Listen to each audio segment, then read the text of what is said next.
വെള്ളാപ്പള്ളി നടേശന്റെ മുസ്ലിം വിരുദ്ധ പ്രസ്താവന തള്ളിപ്പറയാത്തത് പോരായ്മയെന്ന് CPM. മുസ്ലിം വിരുദ്ധ പ്രസ്താവന തള്ളിപ്പറഞ്ഞില്ലെന്ന അവബോധം മുസ്ലിം സമുദായത്തിലുണ്ടായിരുന്നു. അയ്യപ്പ സംഗമത്തിൽ യോഗി ആദിത്യനാഥിന്റെ സന്ദേശം വായിച്ചത് തിരിച്ചടിയായെന്നും CPM സംസ്ഥാന സെക്രട്ടറി പറഞ്ഞു.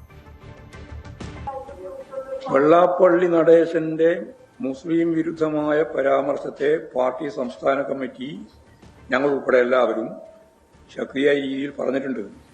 പക്ഷെ ഞങ്ങളെല്ലാം പറഞ്ഞാലും അതിനേക്കാളെല്ലാം ശക്തിയായിട്ട് വന്ന ആശയ മുൻകൈ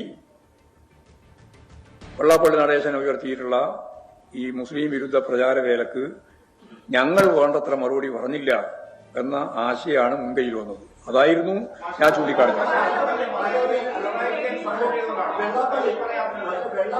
തള്ളി പറഞ്ഞിട്ടുണ്ട്. ഞാൻ തന്നെ മന്ത്രി ഈ ഇവിടെ പത്രസമ്മേളനത്തിൽ പറഞ്ഞിട്ടുണ്ട്.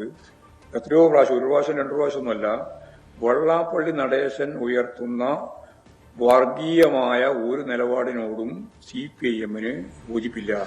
ഞാൻ നിങ്ങളോട് തന്നെ പറഞ്ഞു, ഞങ്ങൾ ഇവിടെ തന്നെ പറഞ്ഞു. എത്ര പ്രാവശ്യം, ഒരു പ്രാവശ്യമല്ല പല പ്രാവശ്യം പറഞ്ഞിട്ടുണ്ട്.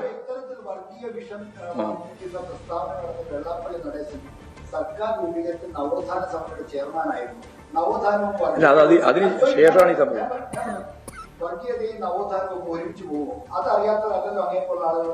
നവോത്ഥാന മൂല്യങ്ങൾ ഉയർത്തിപ്പിടിക്കുന്ന ഘട്ടത്തിലെല്ലാം നവോത്ഥാന മൂല്യത്തിന് പിന്തുണയും വർഗീയ നിലപാടുകൾ സ്വീകരിക്കുന്ന ഏത് സന്ദർഭത്തിലായാലും ആരായാലും അതിന് ഒരു തരത്തിലുള്ള പിന്തുണയും ഞങ്ങൾ നൽകുന്ന പ്രശ്നമില്ല.